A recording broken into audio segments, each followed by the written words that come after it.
Anggota Komisi 9 DPR RI Nur Hadi SPDMH gelar sosialisasi menggandeng Badan Pengawas Obat dan Makanan bertajuk Komunikasi, Informasi, dan Edukasi atau KIE terkait obat dan makanan melalui website BPOM dan aplikasi BPOM Mobile yang digelar di dua tempat, yaitu Balai Desa Ngancar dan Balai Desa Pandantoyo, Kecamatan Ngancar, Kabupaten Kediri, Senin 10 Maret 2025.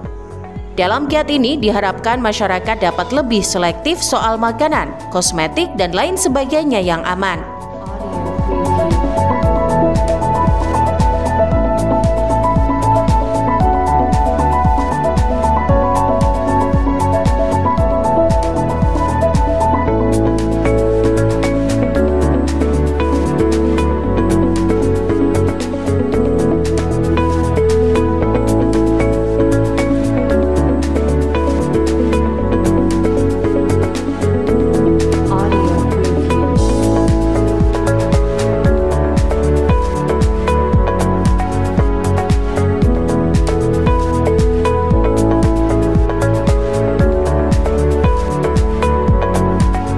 Berlokasi di Balai Desa Ngancar, Kecamatan Ngancar, Kabupaten Kediri, selain Nur Hadi SPDMH, juga turut hadir anggota DPRD Provinsi Jawa Timur, Husnul Arif Esos, anggota DPRD Kabupaten Kediri, Dr. Andes Lutfi Mahmudiono, pengawas farmasi dan makanan ahli Madya Balai Besar Pengawas Obat dan Makanan di Surabaya, Retno Khatulistiani PAPT, pengawas farmasi dan makanan ahli muda Balai POM Kediri Joni Edrus Setiawan SSI APT, serta 400 peserta yang masing-masing warga Desa Ngancar dan Pandantoyo.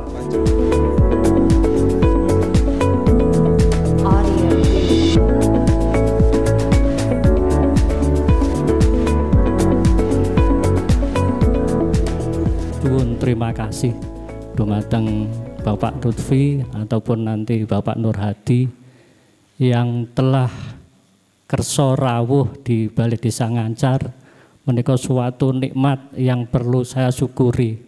Karena tidak setiap saat ataupun setiap kesempatan panjenenganipun menika orang-orang hebat saged kerso teng tengah-tengah kita, khususipun wonten ing sekitaran Kecamatan Ngancar. Pada kesempatan ini, pemerintah Desa Ngancar menyampaikan sugeng rawuh di balai desa yang sangat sederhana ini. Semoga dengan keadaan yang rodok-rodok sumuk tidak mengurangi semangat panjenengan untuk mengikuti acara di siang hari ini. Pak insya Allah kok mboten sumuk, karanten wau sudah diinfokan mau napa wau cair. Masya Allah, niku mangke panjenengan pulang mesti bahagia, mesti seneng. Karena mesti rawepot nggawa warna-warna. Nah itu kira-kira bapak-bapak dan ibu sekalian, makanya kalau panjenengan kita undang, kita harus ngerti dulu, saya ini diundang acara apa. Nah kalau tadi sudah disampaikan acaranya adalah dari BPOM, singkatannya sudah tahu, ini ilmu, ini pengetahuan. Nah pengetahuan dan ilmu itu mahal. Wis ento ilmu engko mulih jek nggawa berkat. Nah yang kedua ini pertanyaan ada hadiahnya lagi. Apa tugas fungsinya BPOM? Ayo ini ibu dan Pak Tony yang akan menilai. Apa tugasnya BPOM? Ayo.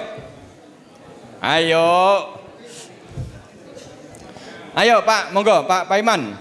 Miknya Kak. Monggo. Untuk mengawasi obat dan makanan. Untuk mengawasi obat dan makanan.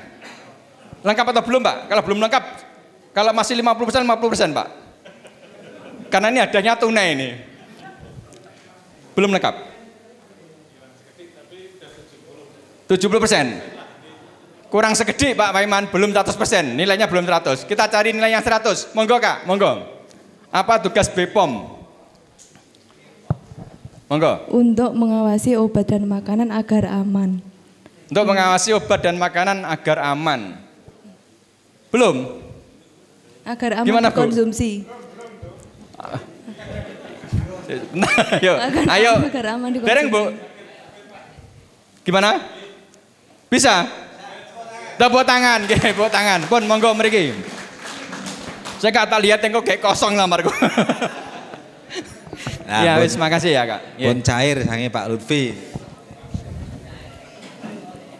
Nggih, kira-kira seperti itu Bapak Ibu sekalian, kakak-kakak.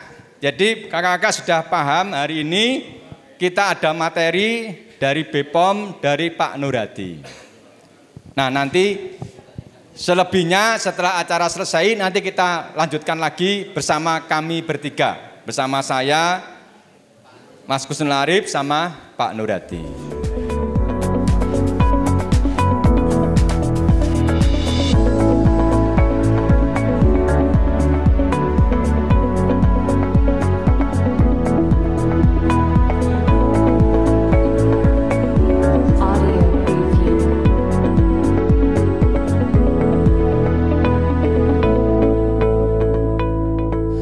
Berikutnya saya juga berharap bahwa pertemuan ini nanti akan bersambung di pertemuan-pertemuan berikutnya, baik di acaranya Pak Nur Hadi, baik di acara saya, dan juga tentunya di acaranya Pak Lutfi Mahmudiono.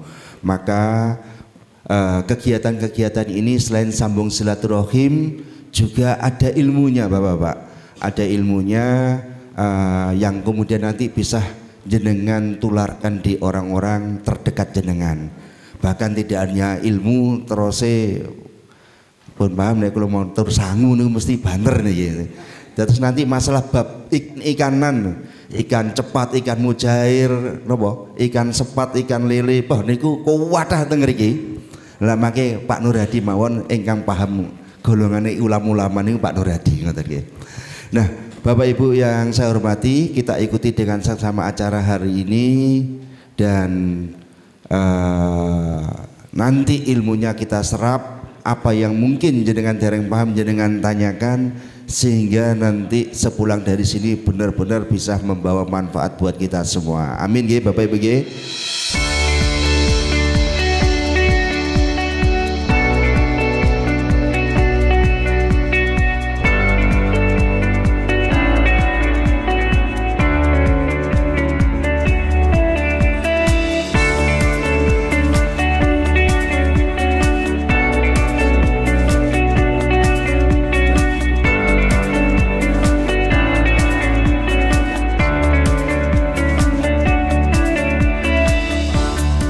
Dalam rangkaian sosialisasi di Balai Desa Ngancar, anggota Komisi 9 DPR RI Nur Hadi SPDMH menyampaikan bahwa jika masyarakat mengkonsumsi makanan atau jenis lainnya yang tidak berizin BPOM, maka ada kemungkinan bahwa produk tersebut tidak aman.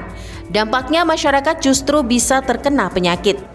Merujuk soal masyarakat yang kerap kali mengkonsumsi jamu tradisional, Nur Hadi juga menjelaskan bahwa ada indikasi jamu tradisional tanpa izin BPOM yang tersebar di pasaran, sehingga masyarakat harus tetap hati-hati.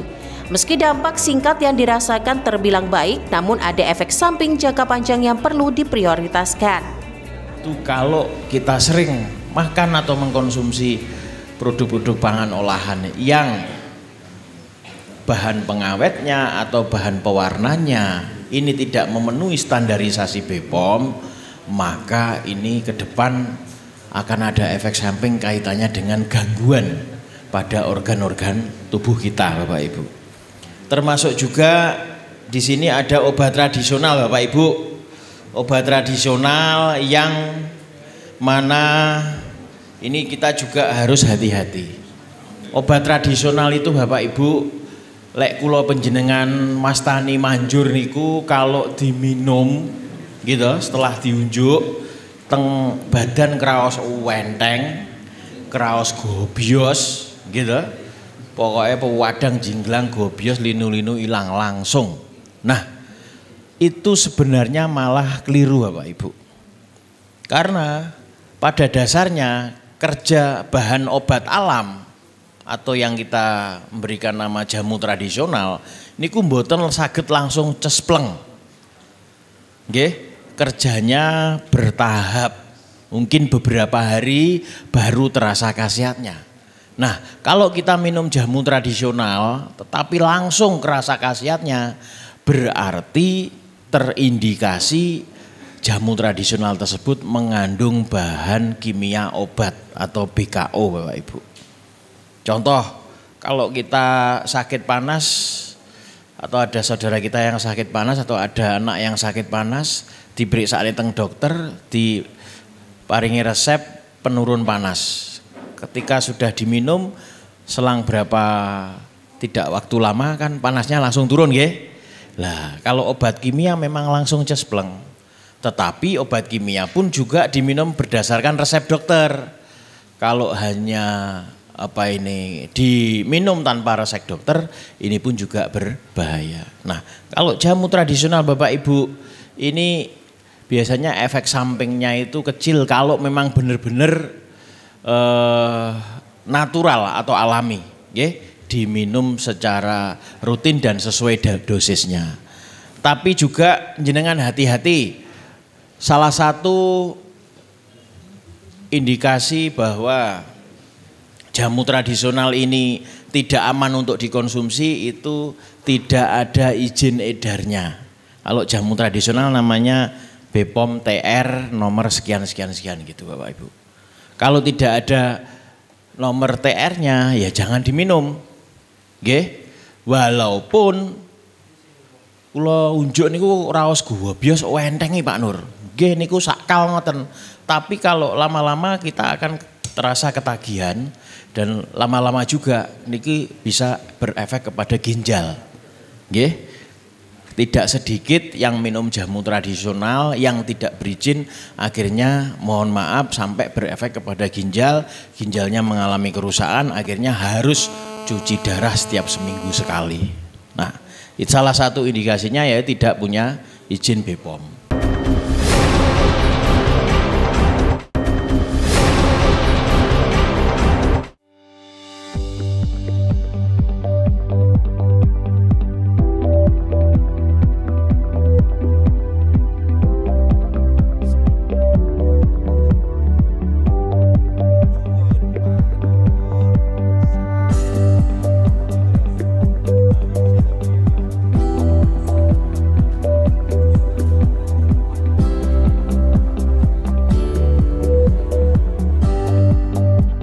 Pengawas Farmasi dan Makanan Ahli Madya Balai Besar Pengawas Obat dan Makanan di Surabaya, Retno Hatulistiani PAPT, dalam sosialisasi di Balai Desa Ngancar memberikan larangan tegas bagi masyarakat yang terbiasa meminum jamu dan obat secara bersamaan. Lantaran obat yang dijual bersama jamu belum jelas dosisnya sehingga bisa membahayakan bagi masyarakat, khususnya mempengaruhi kinerja hati dan ginjal. Ia juga menambahkan jika memang masyarakat ingin mengkonsumsi obat, maka dianjurkan untuk datang ke pelayanan kesehatan seperti puskesmas, rumah sakit atau klinik agar dosisnya tepat karena ditangani oleh pihak profesional. Jika masyarakat menemukan penjual jamu yang juga menawarkan obat, ia menegaskan untuk tidak mengkonsumsi obatnya. Hal ini sangat berbahaya. Selain itu dalam pemaparannya ia memperlihatkan sampel obat yang saat ini masih dijual bebas tanpa nomor izin BPOM. Atau misalkan suatu produsen nanti produksi barang-barang yang membuat kita sakit ya. Contohnya tadi bahan kimia obat ada dalam jamu. Kenapa enggak boleh? Kira-kira apa Bu? Kok enggak boleh jamu ada obatnya? Kita nggak tahu Bu, obatnya seberapa dia tambahkan situ. Padahal kalau kita minum obat dari dokter ada dosisnya, sehari 3 kali gitu ya. Berapa miligram itu ada takarannya. Tapi kalau misalkan dioplos di jamu, kita tahu enggak yang dimasukkan di situ apa? Apa sudah expired belum obat yang dimasukkan ke jamu? Nah makanya kalau misalkan bahan-bahan kimia itu ada dalam jamu kita khawatirkan nanti akan berpengaruh kepada hati dan ginjal kita. Makanya kadang ada yang bilang ojo ngombe jamu soalnya kok ginjalnya rusak. Nah bukan jamunya sebenarnya merusak ginjal, tapi bahan obat yang dicampurkan dalam jamu. Jadi Bapak Ibu kalau misalkan kita sakit, kita nggak enak badan, terus ke kios jamu biasanya dikasih kapsul. Ada enggak di Kediri? Ada. Jangan diminum kapsulnya. Kalau kita mau jamu ya kita pakai jamu. Kalau kita mau pakai obat kita ke dokter atau puskesmas. Puskesmas kan gratis nggih Bu. Nah, lebih aman ke sana. Jadi kalau kita beli jamu jangan diminum obatnya. Mumpung saya ingat. Di Kediri masih ada nggak kayak ginian? Ada, boleh nggak dikonsumsi? Ada nomor izin edarnya nggak? Coba dilihat. Nggak ada. Ya, tolong jangan diminum yang kayak gini. Ya, ini saya lihat di sini tulisannya sakit gigi. Ada 4 kapsul di sini. Yang banyak di sini kalau saya lihat ini penghilang rasa sakit, Bu, Pak. Otomatis Bapak Ibu kalau minum ini pasti hilang sakitnya. Karena ada penghilang rasa sakitnya, ada 3 biji ini penghilang rasa sakit semua. Jadi kayak dibom. Nanti kalau udah enggak minum ini karena enggak diobati sumber penyakitnya, ya kambuh lagi. Gitu ya. Hati-hati ya. Ini tolong jangan, kalau misalkan ini diminum dalam waktu yang lama, sama itu tadi ginjal kita yang rusak.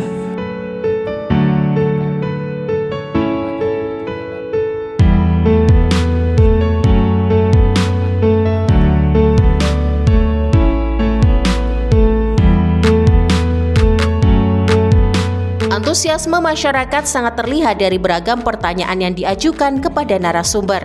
Diskusi interaktif antara narasumber dan peserta diharapkan akan memberikan pemahaman yang lebih baik kepada peserta kegiatan KIE terkait pengawasan dan peredaran pangan olahan. Saya mau menanyakan masalah kosmetik yang mengandung hidroquinon. Itu bisa mengandung apa, Mbak? Hidroquinon. Hidroquinone. Ya, itu bisa dipakai jangka waktu lama, apa ada waktu yang bisa ditentukan? Maksudnya itu kan biasanya buat flek hitam. Itu bagus apa gimana ya?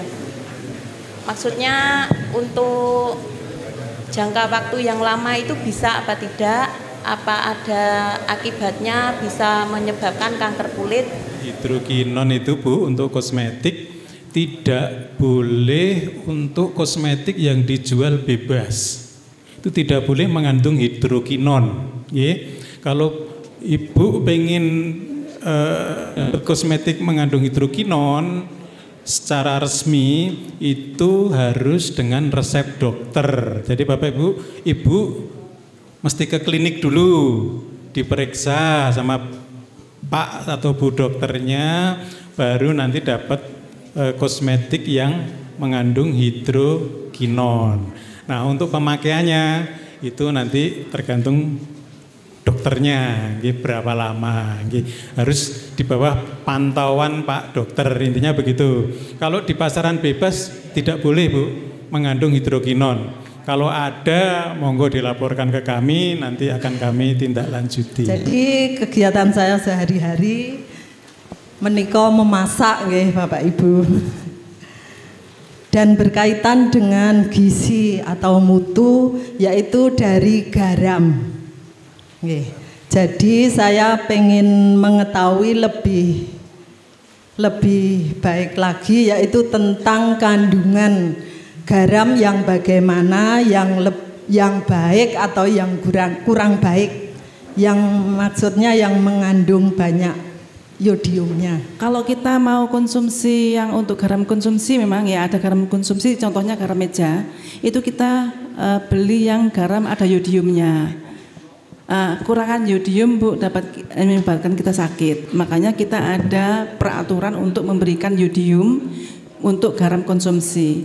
Tapi kalau misalkan Ibu bikin telur asin, Ibu pakai garam apa, Bu, krosok, itu nggak pakai yodium, Bu, nggak ada yodiumnya, itu nggak masalah.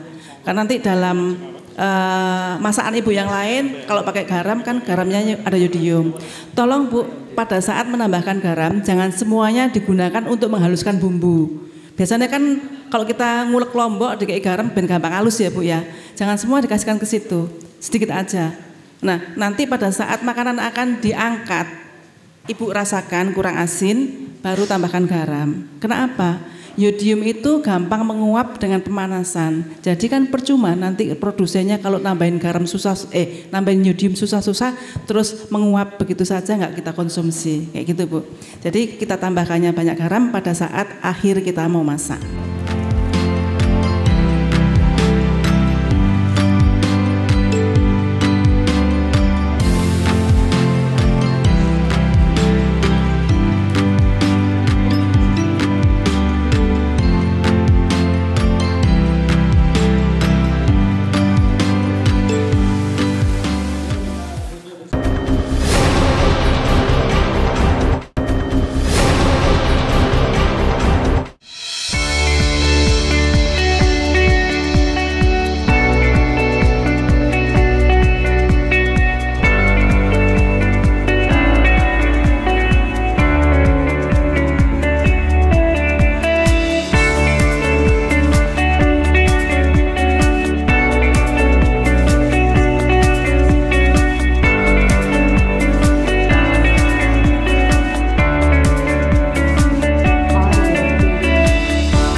Di Balai Desa Padantoyo, Kecamatan Ngancar, Kabupaten Kediri, anggota Komisi 9 DPR RI Nur Hadi SPDMH, anggota DPRD Provinsi Jawa Timur Husnul Arif Esos, anggota DPRD Kabupaten Kediri Dr. Andes Lutfi Mahmudiono, pengawas farmasi dan makanan ahli Madya Balai Besar Pengawas Obat dan Makanan di Surabaya Retno Hatulistiani PAPT, serta pengawas farmasi dan makanan ahli muda Balai POM Kediri Joni Edru Setiawan SSI APT.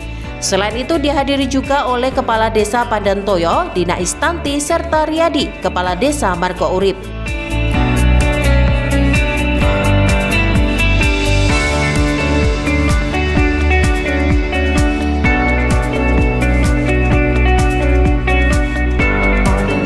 Anggota Komisi 9 DPR RI Nur Hadi SPDMH menunjukkan beberapa sampel makanan yang mengandung pewarna bukan untuk makanan. Ciri-cirinya adalah memiliki warna yang mencolok dan mudah menarik konsumen dari kalangan anak-anak. Selain makanan, ia juga menghimbau kepada masyarakat yang memiliki usaha mikro kecil dan menengah atau UMKM untuk segera mendaftarkan produknya ke BPOM untuk diuji kelayakannya serta mendapatkan nomor izin edar BPOM. Selain untuk memastikan produk aman, juga dapat meningkatkan kepercayaan terhadap produk tersebut dari aspek keamanannya jika dikonsumsi. Hal ini berpengaruh juga terhadap pemasaran produk tersebut. Kerupuk lah, kerupuk ini ada yang warnanya wabangnya sampai mencorong nih Bapak Ibu, ya. Bisa jadi ini mengandung bahan pewarna yang bukan untuk pewarna makanan, nggih. Nah, taunya gimana? Taunya ya BPOM ada laborat keliling, mobil BPOM keliling yang bisa langsung ambil sampel, dicek di laborat, ya. Nah, ini mengandung zat kimia yang berbahaya atau tidak. Nah, nanti Bu Retno maupun Pak Joni akan menjelaskan lebih detail, Bapak Ibu. Termasuk juga bahan-bahan kosmetik, Bapak Ibu, ya, bahan-bahan kosmetik yang lagi viral di media sosial maupun di TV, ya. Itu kosmetik mana yang aman untuk dipakai. Jangan hanya pengen glowing sesaat tetapi ternyata kemudian hari ada efek samping, malah merusak kulit kita, merusak wajah kita. Nah, biasanya gitu itu kosmetiknya harganya murah sekali, ya. Bisa jadi juga ada izinnya tapi izinnya palsu, atau memang belum ada izinnya. Nggih. Ada yang lain lah. Kalau di sini mungkin di Padantoyo ini banyak pelaku mikro usaha kecil, UMKM dari bahan baku nanas, nggih. Ada ya? Mungkin berupa minuman atau berupa dodol, ya, dodol nanas. Nah, kalau penjenengan usahanya pengen berkembang, tidak hanya dipasarkan di sekitar Padantoyo saja atau sekitar Ngancar saja, tapi sudah melesat jauh, bahkan bisa sampai kirim-kirim daerah. Nah, itu wajib harus ada izin BPOM-nya, Bapak Ibu. Oke, untuk bahan pangan olahan ini harus ada izin BPOM-nya. Kalau ada izin BPOM-nya itu pertanda Bapak Ibu pangan olahan yang penjenengan produksi, baik itu keripik, minuman, snack, berarti itu aman untuk dikonsumsi.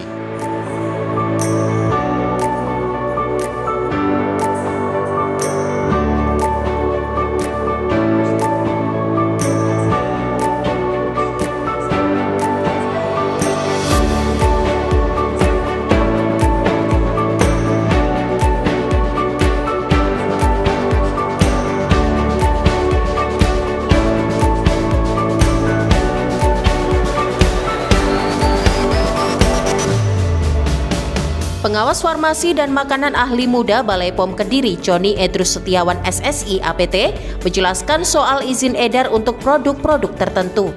Seperti produk pangan yang sudah dipasarkan secara nasional, maka pelaku usaha perlu mengurus izin edar ke BPOM untuk mendapatkan MD 12 digit. Jika produk pangan hanya dipasarkan tingkat lokal, maka diperlukan PIRT yang dapat diproses melalui Dinas Kesehatan Daerah. Ia juga menjelaskan bagaimana cara mencantumkan tanggal kadaluarsa dalam setiap kemasan. Jika produk hanya mampu bertahan selama 3 bulan, maka perlu dicantumkan tanggal, bulan, dan tahun. Namun, jika produk dapat bertahan lebih dari 3 bulan, maka hanya perlu mencantumkan bulan dan tahun saja. Berbeda dengan produk pangan, jika produk hanya memiliki masa edar kurang dari 7 hari, maka tidak wajib mencantumkan izin edar. Selain memberikan himbauan kepada pelaku UMKM, ia juga berharap masyarakat lebih teliti untuk memeriksa tanggal kadaluarsa. Kemudian cek izin edar, Bapak Ibu. Kalau di pangan itu izin edarnya ada 2, Bapak Ibu ya. Ada yang MD untuk produk pangan yang pemasarannya sudah nasional dan biasanya skalanya besar. Dan ini diterbitkan oleh Badan POM. MD ada 12 digit. Kemudian ada PIRT, ini untuk produk-produk lokal, masih skala kecil dan diterbitkan oleh Dinas Kesehatan, kabupaten kota. Nah ini 2 izin untuk pangan. Untuk kosmetik tadi sudah dijelaskan oleh Bu Retno, ada POM NA, kemudian untuk jamu ada jamu, kemudian ada kosmetik udah. Kalau jamu itu TR, TR.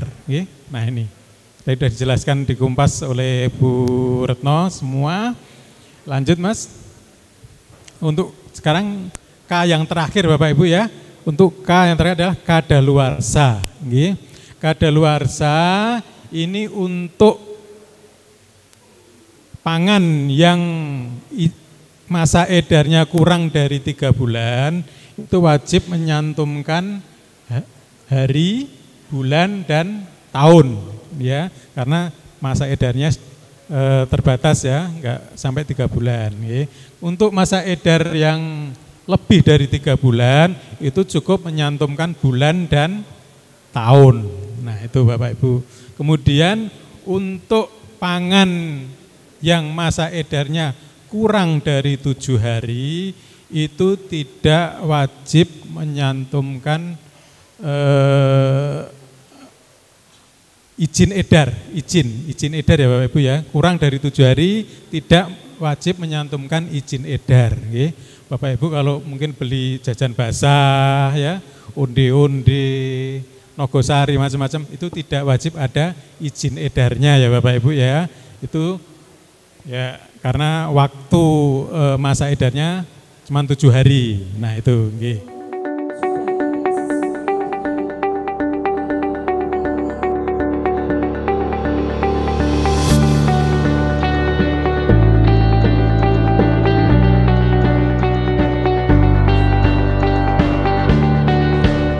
Dengan diadakannya kegiatan sosialisasi semacam ini, diharapkan masyarakat akan mengerti dan lebih waspada terhadap produk-produk konsumtif yang beredar.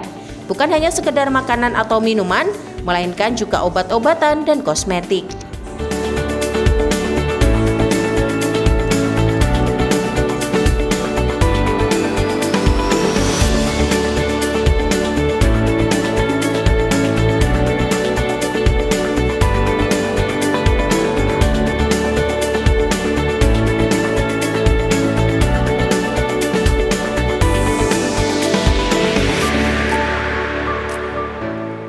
Ingat BPOM